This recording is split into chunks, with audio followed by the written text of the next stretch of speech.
Most people think of the dark web as a myth, a place full of hackers, hitmen, and horror stories. But here's the thing, a lot of those stories, they're real. Hidden behind layers of encryption are websites most people will never see, not because they're hard to find, but because once you do find them, you wish you hadn't. We're talking about marketplaces for illegal experiments, forums filled with cryptic countdowns, and live streams no one should ever be watching. Some of these sites were up for years and others vanished overnight. A few, people claim they were cursed, or worse, they follow you. Today, we're not talking about urban legends, we're talking about the darkest corners of the internet that actually existed. And by the end of the video, you'll understand why some people say curiosity is what gets you killed on the dark web. Please like and subscribe, it helps so much. And let's get into some disturbing dark web websites. Alphabay. Most of you have probably heard of the Silk Road, the infamous dark web marketplace where drugs were freely sold. You might not know of its successor though, even though at its peak it had 10 times the users that Silk Road ever had. Founded in 2014, a few months after its predecessor was shut down by the FBI, it reached nearly 370,000 listings at its peak with 400,000 users and saw over $800,000 flow through the site in the form of crypto transactions every single day. The creator, Alexandre Casas, under the moniker Alpha02, was well known in carding forums, the black market for stolen card info. He would help out over there and eventually would decide to start his own marketplace, and Alphabay was born. It was modeled after a conventional e-commerce site. In its About Me section, Casas said that its goal was to become the largest eBay-style underground marketplace.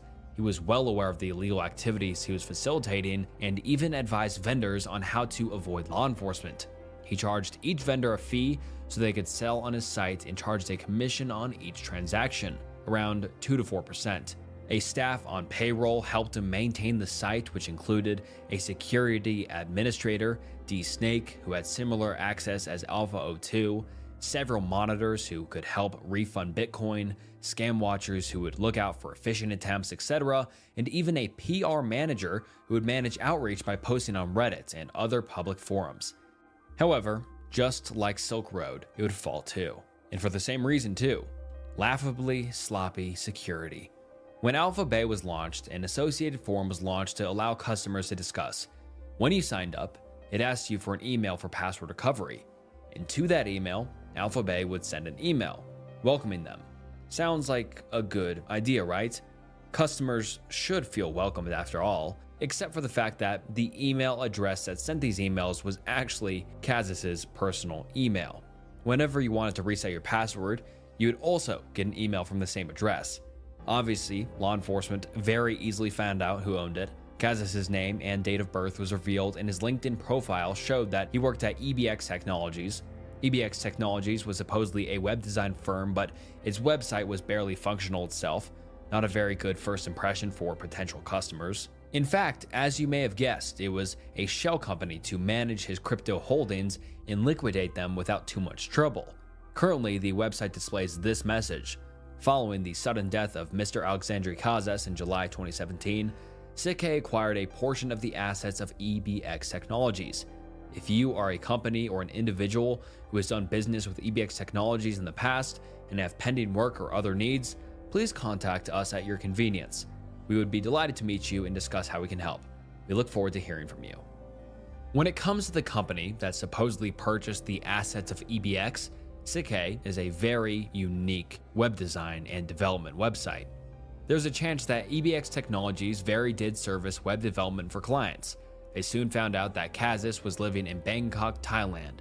The Royal Thai police, working together with the FBI, arrested him. Incredibly, his laptop was open, unlocked, and unencrypted. It was logged into the Alphabay website as admin, and he was in the process of rebooting the server as it went offline from an outage that the law enforcement created themselves. Every single password, including the website and server passwords, were listed in an open plain text file. Obviously, they seized everything. Apparently, Casas's liked to be organized, as there was another file that identified all assets and holdings that Casas held. It was very detailed, listing the storage and location of all crypto and assets like cars and property that he had bought. Pretty convenient for the police to find and seize everything. It turns out he was also trying to obtain citizenship in Cyprus, where it is possible to gain residence by investing in the country. He had sent 2.38 million euros to buy a villa to a Cyprus bank and had successfully bought his way into the country. And you may wonder why Cyprus? Well, Kazis probably chose it for its unique extradition laws. Before the formation of the European Union, countries would refuse to extradite you for crimes you committed in another country. However, after the formation of the European Union, this changed, and now EU countries consider each other as domestic for the purpose of extraditions. Despite Cyprus being a part of the EU, its extradition laws are different and would reject any foreign interference. And side note, the US is actually the only real exception to this, however. Cypriot banks only interface with the EU, so it does not get involved. Furthermore, they are very careful to not conduct business with any US citizens. Combined with the fact that citizenship can be easily bought and the banks don't really care where the money comes from, it makes it a very attractive location to launder money through. In the end, he had a total net worth of $23 million from his underworld empire. A few days after his arrest, he was found dead in his cell, allegedly committed S-word. Many in the dark web community felt like he was murdered. This was not the end of the story for Alphabay though. You might remember a site administrator that had a similar level of access to the site, DSnake. 4 years later, he relaunched as the Lone Leader to make the Alphabay name be remembered as more than the marketplace that got busted and founder made out to have committed S-word, in his own words. This time, however, the site would not compromise on security. One of the reasons Kazis was caught was through Bitcoin blockchain analysis, but now the site only accepted Monero, another cryptocurrency network which the same hack would be almost impossible to replicate on. In an interview with Wired, he detailed his security practices. He runs an Amnesak operating system which wipes all data on reboot. Furthermore, he claims to not store any incriminating data on hard drives and has a USB kill switch which would wipe his computer's memory in seconds. He shuts it down every time his PC leaves his site, even for bathroom breaks. In his own words, biggest issue is that regard is the human needs. I would say that is the biggest inconvenience. You make sacrifices, though once you get used to it, it becomes second nature. While Kazis made plans to go to a non-extradition country, DSnake actually managed it and says that he is located in the former USSR. Alphabay always had ties to Russia. Its rules had always banned the sale of data stolen from victims from former USSR countries, which is a common practice among Russian hackers to prevent scrutiny. Now, DSnake implemented a blanket ban on discussion on USSR countries such as Russia, Belarus, Kazakhstan, Armenia, etc. Still, DSnake says he has traveled to several continents in the last 4 years and was living freely, all because of him always being technically ahead of the law. It didn't live up to its former glory, however, with only 500 listings in the beginning of its relaunch. But it does have a few flashy new features, mainly AlphaGuard. DSnake claims that it lets its users withdraw their funds even if Alphabay went offline, as it automatically rents and sets up new servers if Alphabay is detected as being offline. This way, customers can be sure that they won't lose any money. A new I2P mirror was launched, which is a project designed to be a fully encrypted private network layer, and his fortifications aren't fully built yet, apparently. He plans to make a fully decentralized marketplace with no singular point of failure, where he plans to host Alphabay. The community is more skeptical, however, such as a thread on a majority Russian forum, XSS, where many users are distrustful of DSnake. It's fake and 99% sure, and Fed's opening it again, one commenter wrote. DSnake's utopian vision didn't last long. In January 2023, the site went offline. This wasn't unusual, and the site was supposed to come back shortly. However, time stretched on and there was nothing. DSnake was radio silent. A month later, one of the Alphabay admins posted a message on Reddit, going by the handle Alphabay the Cypriot. They claimed that it was not law enforcement, the signs were just not there. Instead, it was partially shut down because one of the canaries used by the site was not signed on time. A canary is a way to tell users that a website may have been compromised. It requires the administrator to regularly sign a public message containing some independently verifiable information with their key. If it is not updated, it may indicate a security breach. The Snake, as part of his moat, implemented this directly into the security. It would basically initiate a lockdown on the market because the Snake had not signed it with his key for a month. This was not the first time this happened either. Similar incidents had occurred previously, but the site had always come back. This time, though, it looked like it was gone for good. So where was the Snake? One theory that makes more sense is that he was a casualty of the Turkey-Syria earthquake. He did say that he lived in a non-extradition country and had some strong links to Russia. Syria is mostly under the control of the Syrian Arab Republic, which is backed by Russia and Iran. 24,000 Syrians died in the devastating earthquake, and the Snake could very well have been one of them. However, there is no concrete proof, and what really happened to the Snake remains a mystery, just as he would have wanted to be. Cannibal Cafe. Everyone has their unique tastes, but most of the time they're legal, and while weird, are usually harmless. But there's a disgusting group of people out there whose interests and hobbies are borderline psychotic. Started in 1994 by Perro Loco, Cannibal Cafe was a website for, well, cannibals. Loco was well known in these dark corners of the internet and was hailed as somewhat of a celebrity, popularizing a quote-unquote artist who would depict bondage, torture, and cannibalism in his art. This artist went by the pseudonym Dulcet. While it was just a moniker, the word Dulcet is defined as a pretty terrible kick. It's a fish about some, disgusting stuff, and I'll leave it at that. Loco would continue posting and popularizing Dulcet's work, and after a while, Dulcet gave him full permission to post it online and was pleased that he was getting the free promotion. This is what prompted Loco to create the Cannibal Cafe. It lasted for 8 years before it was shut down by a distributed denial of service attack by German authorities. In those 8 years, however, it managed to produce some of the most gruesome stories of documented cannibalism ever. And this would range from people signing themselves up as livestock to Loco killing and eating an entire human being. The website would feature a gruesome livestock marketplace, which was constantly filled with individuals, both men and women, looking to eat or be eaten. People would apply to be livestock and go through training. You can use your imagination as to what the training might have been. They would call these people who signed up to be livestock as cows, and it was outlined in the subhead of the webpage that there is no limitation of the intended or actual use of any of our cows. But should any leased livestock be terminated during the lease period, you'll be invoiced for the full purchase price. I'd rather not find out what some people did with their purchased livestock, but it only gets worse from here. Chelsea Loco, Perro Loco's supposed daughter, was on the website, and the description is, well, horrifying. Daddy, I'm ready. Hope I taste as good as mom. And then it goes on to describe her height, weight, and some general descriptions of her body parts, and I'll leave that out, but it's just horrifying. Another livestock listing was Cow Tina, who supposedly engaged in S-word, and her meat was up for sale.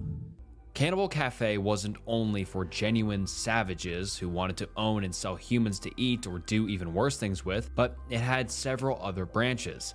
Stuff shows are adult videos which involve murder as a form of, fun video for some people, psychopaths. Let's get into the disclaimer. Our websites are subscription or pay-per-view entertainment for adult audiences only. Our sites contain nudity and simulated violence intended purely as fantasy entertainment. We do not encourage nor condone real-life violence against others. There is no pornography at these sites, and no one is actually hurt during the making of our photo stories and videos. It linked to several other websites which would contain videos of men, but mostly women, in other adult videos. Despite the very convincing disclaimer, the videos on the sites were real, with real women and men taking part in these heinous acts. The website encouraged heavy participation of viewers, that being through one of two ways. The first being a guest book where users would sign, leaving recommendations, opinions, or really whatever they felt like saying.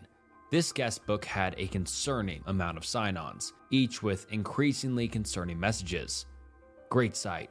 Looking forward to see more ESP, more cows from Europe available for torture and slaughter. Wish more wild stuff went on there. Hope that this site rolls for you. Hey, looks nice so far. Can't wait for the human livestock to be bred and cattled, right from the start. The Cannibal Cafe also hosted a message board, which is what would lead to its eventual shutdown. But what brought this site to the attention of the authorities was the Mewis Jurgen case. A user of Cannibal Cafe, Armin Mewis, had started talking to another user on the website, 44-year-old Bernd Jürgen Brandis, who lived 250 miles away from Armin. They started talking after Armin responded to an ad posted by Brandis on the Cannibal Cafe message board, who was looking for someone to eat him alive. On March 9th, 2001, Armin brought Jürgen home and had sex with him before killing him. While Brandis did consent to this, it's still very illegal. The following events were recorded on a video camera. And of course, I can't show any of this on YouTube since it is way too disturbing. Mewis performed a series of disturbing and illegal acts on Brandis, which involved severe bodily harm. Brandis had taken medication beforehand to help with the pain. Warning, the following details are still very graphic and unsettling. Viewer discretion is strongly advised, and if you have a weak stomach, please skip to the timestamp on screen. Following these initial acts, the two prepared and shared a meal involving Brandis' body. Brandis later requested to be left to pass peacefully, succumbing to his injuries overnight. His final words were reportedly, "I have to piss," before he collapsed. In the months that followed, Mewis continued to consume parts of Brandis before being arrested in December 2001. He was initially charged with manslaughter, but after a retrial in 2006, he was convicted of murder and disturbing the peace of the dead. So that was a YouTube-friendly description of what happened that day. Mewis is currently serving life in prison. Paraloco is still out there, the creator of Cannibal Cafe.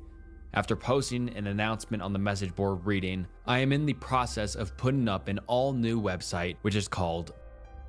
And the site is dedicated to the concept that there are real doll-set girls and we are going to explore our darkest desires, or at least I am, and you're welcome to join me for the fun.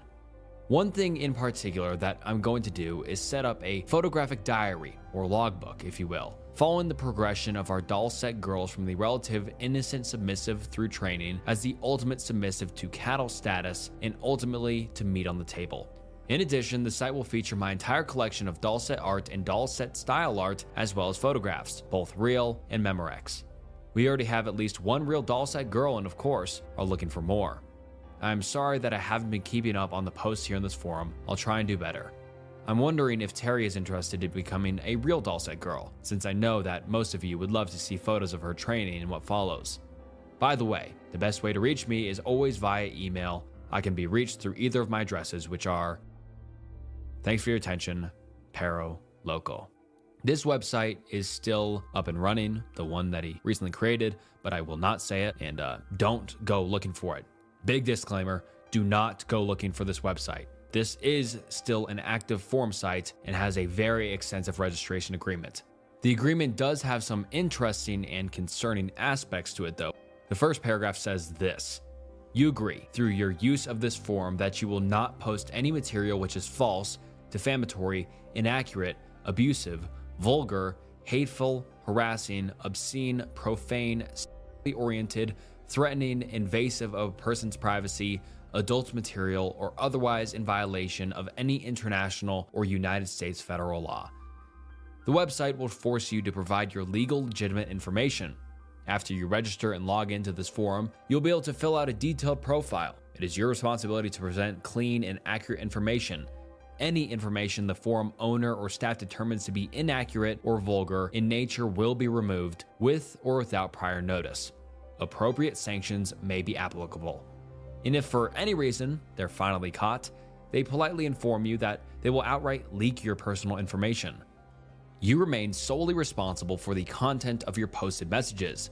Furthermore, you agree to indemnify and hold harmless the owners of this forum, any related websites to this forum, its staff, and its subsidiaries. The owners of this forum also reserve the right to reveal your identity or any other related information collected on this service, in the event of a formal complaint or legal action arising from any situation caused by your use of this forum. So, it's very clear why I haven't decided to probe deeper. Please note that with each post, your IP address is recorded. In the event that you need to be banned from this forum or your ISP contacted, this will only happen in the event of a major violation of this agreement. Also note that the software places a cookie, a text file containing bits of information such as your username and password, in your browser's cache. That is only used to keep your logged in/out. The software does not collect or send any other information to your computer. Now, I don't know about you, but I'm having a hard time trusting that, especially after seeing what these guys get into. There's two options once you've signed your rights away. One being that you're above the age of 18 and that you accept the terms, or that you're younger than 18. In most cases, a button which says that you're younger than 18 and accept the terms will probably kick you off the website. But with this, who knows what it does. The website was insanely popular all the way up until 2011, where it was reported that it received over 1 million visits each month, with even a US congressman being an active user. The average user age was around 40, and the website was under constant scrutiny by the FBI, with Loco himself having been hauled into questioning numerous times. Paraloco believes he's doing no harm by encouraging these activities, believing that consenting adults should be able to do whatever they want, even if that involves killing each other. Except this doesn't reflect on the issues where there are young, impressionable children and teenagers who may stumble upon these sites and grow up with a deeply sick and twisted worldview. In the Maywis case, it was reported that his fetishes came upon him as a result of his twisted upbringing paired with his environment at the time. He grew up with a psychotic mother who had heavy, misandrous views, making him, Maywis, dependent on her completely. It would go as far as her accompanying and practically chaperoning him to dates and even work trips. She would guilt trip him, humiliate him, and her psychoticness was further solidified by the fact that both her ex-husbands left due to mental cruelty. Maywis's cannibalism developed during his adolescence after he was introduced to home slaughtering of cattle, poultry, hogs, and deers, and being taught how to gut small animals like rabbits since he was just 6 years old. In most cases, this would have led to anyone else turning into a well-adjusted and equipped individual with strong survival skills and a pretty fun and cool childhood. But due to his upbringing being so lonely and an early exposure to the internet, it led to him murdering a man instead. Consent or not, murder is still murder. Besa Mafia. The Besa Mafia was, as you might expect, not your typical organized crime syndicate that had unusually strong ties to Mediterranean countries. Instead, it was a new age assassination marketplace hosted entirely online. Hitmen were freely available for hire to carry out your dirty jobs, from maiming to kidnapping, and of course, murder. For the ambitious, you could even apply to be one. Soon, however, the facade crumbled. Chris Montero, a systems administrator who runs IT security for a firm in London, is a digital vigilante working as an independent cybercrime researcher in the off hours. In 2016, he stumbled on the website Besa Mafia and wrote a scathing critique on its blog Pirates London, claiming that it was a scam and exposing its many security flaws. Reputation was very important to the owners of Besa Mafia, and the supposed site administrator, Yura, messaged him, furious, imploring him to take it down and then attempting to bribe him. Montero, of course, refused, believing that it was an all-empty threat. Yura seemingly wasn't all smoke, however. A few days later, he sent Montero a YouTube link of him setting a car on fire, holding a sign that said that it was dedicated to Pirate London, Montero's blog. Now worried that maybe it was actually a genuine hitman marketplace, Montero, along with an anonymous cyber cop going by the name of Judge Judy, shut down the website entirely using a vulnerability that allowed him to see every order, which he later leaked online to be picked up by the FBI. Yura did not fall at this hurdle though, and continued setting up similar sites with similarly threatening names such as Sikhalin Hitman and Azerbaijani Eagles, Camorra Hitman, and a host of others. They all worked the same way. An aspiring criminal would set up an anonymous account, select their desired job, and upload the details. They would start a chat with Yura where he would coax them into trusting him and the Bitcoin would be sent over. Now, some of you may have had this suspicion from the beginning, that it was actually a scam and there were no real murders looking for the job. And you would be right, of course. Yura did not put much effort into making it believable either. His English was poor and his knowledge of the US geography even worse. For example, one user ordered a hit on somebody in Hawaii. Yura responded by saying that he had a hitman in a nearby state who could drive there and do the job no problem. For those unfamiliar with the United States, Hawaii is an island roughly 2,500 miles away from the nearest state. Not to mention that driving there would be very difficult with the Pacific Ocean between it and the US. The user still paid $3,000. The site used stock pictures of assassins and results from a Google search for scary-looking hitman on its front page. It would be laughable, if not for the real and despairing loss of lives that did actually occur due to this site. In February of 2016, a user named Dog Day God ordered a hit on a middle-aged woman posting, "For reasons that are too personal and would give away my identity, I need this bitch dead, so please help me." The target was Amy Alwine of Cottage Grove, Minnesota. She had a husband, Stefan, who worked as an IT professional and was also an elder in the United Church of God. They had an adopted teenage son. Dog Day God transferred around $6,000 in Bitcoin to Yura, feeding him information on when Amy would be alone in the house or places outside she would go where there would be no one else. First, they discussed a hit and run. Dog Day God liked this idea as it could be seen as an accident. And then arson. Yura promised him that it would be done soon, but the hitman were failing and he couldn't do anything about it. Of course, there were no attempts at all, and Yura kept asking for more money after each supposed failure, and Dog Day God grew angrier. "I do not care about date or method. You have her picture and address, so you can tailor or do whatever you need to do to get the job done." One curious request, however, was that the husband and kid be left alone. He claimed that the kid was a friend of their child and he did not wish to see him orphaned, a surprising amount of thought and empathy from someone who was planning to murder the kid's mother. Thankfully though, a couple of months later, nobody was murdered and nothing came from it.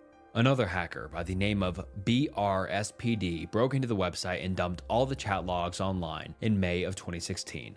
The FBI picked these up and alerted all the targeted victims. They told Amy and Stefan to bump up their security, so they bought a home security system and a gun to protect themselves with. Stefan shot Amy in the head with the very same gun 6 months later. Stefan was Dog Day God all this time. Makes sense why in the request he made it that the assassin shouldn't kill the husband or child. The truth was that he'd been having affairs through Ashley Madison, which was a website for married or people in relationships to find other like-minded individuals to cheat with. He could not divorce his wife because of his position in the church, and so he took this drastic measure. Before it all started, he took out a $700,000 life insurance policy in his wife's name and had been sending her threats and pressuring her to end her life online. He attempted to make it look like an S-word, however, a police investigation revealed that the Bitcoin signature of the payments he made with Yura, recovered from the chat logs, matched the hard drive on his laptop. Proof that it was in fact not a S-word but a long-planned murder. Convicted of first-degree murder, he was sentenced to life in prison. Stefan is still serving out his sentence to this day. The inhumanity of the users really showed when another order was revealed. Another user by the name of Agent Psy inquired about a possible hit on a 14-year-old. It was no prank or some sort of morbid joke either, as the user actually transferred roughly $18,500 to Yura, and so somewhere in New Jersey, a kid is walking around with a nearly $20,000 bounty on his head. Another chat log revealed that a woman from Nevada ordered a hit on her ex-husband and transferred 12 Bitcoin to Besa Mafia. She was arrested and sentenced to 5 years in prison on the charge of a murder-for-hire plot. Thankfully, Besa Mafia was a scam website, so the major loss from its creation was the Bitcoin wallets of criminals, but innocents were still hurt or killed, as in the case of Amy Alwine. A was a huge online image board. It had barely any moderation, if any at all, leading to the posting of some very disturbing and usually outright illegal videos, images, and messages. It was created in October 2013 after a computer programmer, Frederick Brennan, came up with the idea for a site which was a free, speech-friendly alternative to 4chan, which he felt was growing to be authoritarian. Brennan had grown up with brittle bone disease or osteogenesis imperfecta and lived his life in foster care, suffering over 120 bone fractures by the time he was 20. He had been using 4chan since the age of 12 in 2006. Quite the tragedy, and pretty telling when it came to where things went wrong. When his father put him and his brother in the foster care system of New York, he felt isolated and would browse 4chan for hours, dominating his childhood. He was a self-taught computer programmer and grew up to live in Brooklyn, working freelance. He was becoming increasingly frustrated with the moderators on 4chan, who he felt were too strict on what was supposed to be the wild west of the internet. Unsurprisingly, he was high on shrooms when the idea formed in his head, but was conscious enough to write it down so he wouldn't forget about it when he was sober. It took him 2 days to research and then compile a plan, releasing it online. But this fun little free speech message board experiment would turn incredibly drastic in ways you'd never imagine. 11 months after its creation, it became home to the Gamergate campaign. If you don't know, Gamergate was a misogynistic far-right-wing campaign which lasted from 2014 to 2015. It started from a blog post written by the ex-boyfriend of Zoe Quinn, an indie video game dev. He made false claims that Quinn had slept with a journalist to get good reviews for her video game. This quickly spread to 4chan, and a mass harassment campaign was launched. They didn't spare any woman who defended her either, with doxing, R-word threats, and death threats becoming common. After extreme backlash, 4chan then banned any mention of Gamergate from its site, and the angry misogynists migrated to the 8chan website, where they continued to coordinate attacks on any who didn't agree with their supposed agenda. As Gamergate slowly faded from popular culture, the users remained and their agenda shifted to other individuals who opposed their mainly right-wing ideology. One such movement is the famous QAnon conspiracy. An anonymous user, Q, named after his supposed Q-level security clearance in the US government, would often post his conspiracy theories on sites like 4chan and 8chan. For those who don't know about this outlandish conspiracy, it basically outlines a theory that President Trump is waging war against elite Satan worshippers that run the government and inhabit other powerful positions in America. They believe that a day of reckoning will come where prominent leaders of this cult, such as Hillary Clinton, would be executed. Q predicted that Trump would win in the 2020 elections, but as you might already know, he didn't win. QAnon conspiracists were suspected to be behind the January 6 riots where Republicans stormed the Capitol building in an unprecedented attack. If that wasn't enough, the site was also a platform for 3 mass shooters who used it to advertise themselves. Brenton Tarrant livestreamed himself murdering 51 people in the devastating Christchurch mosque shooting in New Zealand, and he posted a link to his Facebook livestream first on 8chan with a message saying, "Well lads, it's time to stop posting and time to make a real-life effort post. I will carry out an attack against the invaders and will even livestream the attack via Facebook." His manifesto was also posted there. The Poway synagogue shooting, where 1 person was fatally shot and 3 injured, posted an extremely racist and anti-Semitic letter on 8chan, trying to mirror the Christchurch shooting. The El Paso shooting, where 22 were killed and further 26 were injured, also posted a manifesto on 8chan ranting about immigration. All of these hate-filled posts received a sickening amount of praise from the 8chan user base. Cloudflare, a service that protects DDoS attacks, immediately stopped supporting 8chan as a client after these shootings. Its founder, Frederick Brennan, is disgusted by these events. He felt at least partially responsible for the hurt caused to so many due to his website. Until 2016, he served as an administrator, and his misgivings started soon after the days after the Christchurch shooting. He said that he didn't care if it was shut down, wondering whether it was a good thing that he created 8chan. Keeping it online soon became a struggle for Brennan, as bandwidth limits kept exceeding and nobody really wanted to host it for obvious reasons. Hope came from Ronald Watkins, along with his father and 8chan's current owner, Jim Watkins, who owned NT Technology, said he would host it, while Brennan acted as the public figurehead of the site. They did not charge him, only taking 60% of any profits 8chan made. Brennan soon moved to the Philippines, where he stayed in a fancy villa in Manila, provided by Watkins, who also lived there. Jim Watkins made his money by helping Japanese corn stars evade the country's strict regulations by hosting a corn site called Asia Bikini Bar and allowing them to host their content on it. In 2016, after a fallout with Watkins, Brennan soon left 8chan and gave up a complete control to the Watkins, who were prominent supporters of the QAnon conspiracy.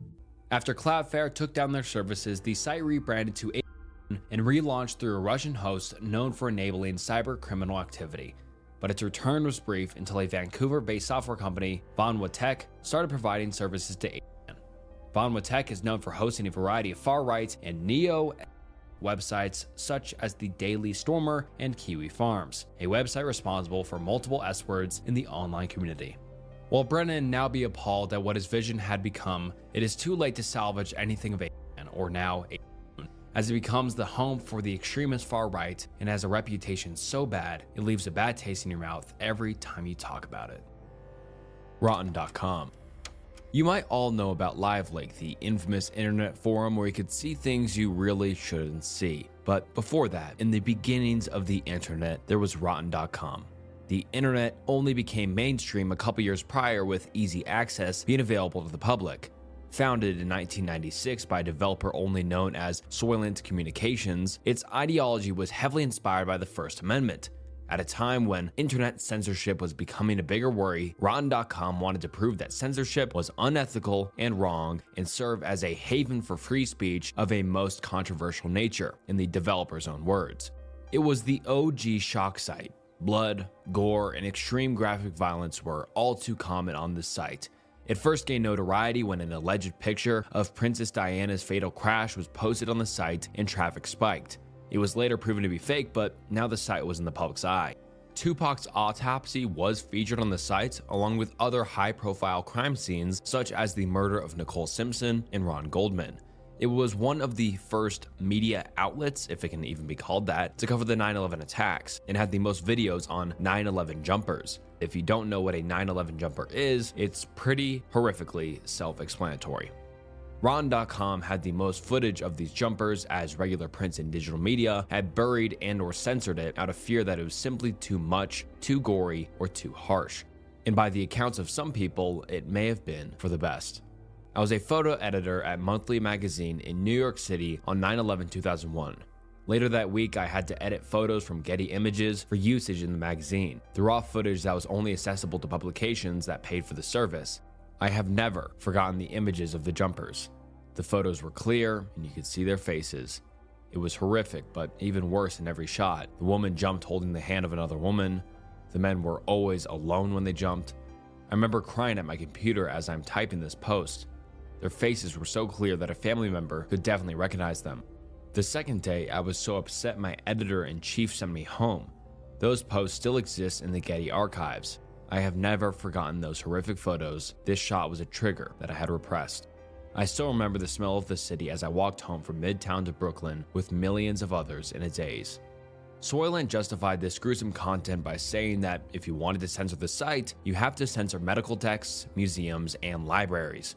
Furthermore, he added that horrors are sprinkled throughout life, and I see no problem with concentrating them. If you want, we could go down to the bookstores and find pictures of cadavers for you. It's very easy. It's not possible to write a law to make it impossible to display that stuff, even for minors. It's too much of a slippery slope to take. In its peak, it was seeing roughly 200,000 visitors a day and was being investigated by the FBI for images involving and cannibalism. Those, thankfully, were proven to be fake. So, who is Soylent Communications? There's a rumor that it is a programmer named Thomas E. Dell who allegedly runs Soylent and wrote a bulletin board system named Waffle. Waffle was used by an early internet service provider named Mindvox, founded by the Legion of Doom hacker group, where it would cover a vast array of topics from the evolution of cyberspace to drugs and Mindvox may have been the inspiration for Rotten.com, and there are many other similarities to the site. However, Rotten.com is no traditional forum site. It had a very minimal layout, just consisting of user-submitted links with a morbid joke description below it and no thumbnails, which meant that you could just see about anything if you clicked that link. It also spawned a host of other sites. The Daily Rotten, started by Thomas E. Dell, published stories based on terrorism, murder, S-word, and abuse. It was driven entirely by user submissions, filtered by an editor, posting extremely graphic images on entirely real gore. Another site was The Gaping Maw, which was a site for commentary and satire written by cartoonist Tristan Farnan. This actually improved the site's image a little bit, as it was more of a discussion and contained intellectual arguments compared to the mindless violence posted every day on the main site. The user base of Rotten.com was obviously deeply disturbed, and this would show clearly when a game called Rotten Deadpool was launched. In it, players would pick 10 people who they believed would die over the next 10 months and would get a point for each correct guess they made. I don't know about you, but this sounds pretty similar to something I've seen in a movie. While the message of what this site is trying to achieve seems pretty clear, the problems it poses greatly outweigh the principle at hand. With there already being several rumors of what's hiding deep within the website, there's no telling how long before it's revealed that the website is hosting videos of a very disgusting nature. The internet is a mirror of humanity, and sometimes what it reflects is truly terrifying, and in this case, disturbing. These places remind us that not everything online is meant to be found. And if you made it this far, thank you so much for watching. I appreciate you all. This is one of my favorite videos I've ever made. Please comment down below if you'd like to see another dark web video in the future, or maybe an internet rabbit holes video in the future. I'm down to make anything. I appreciate you sticking to the end. Please like the video, subscribe to the channel. It helps a ton.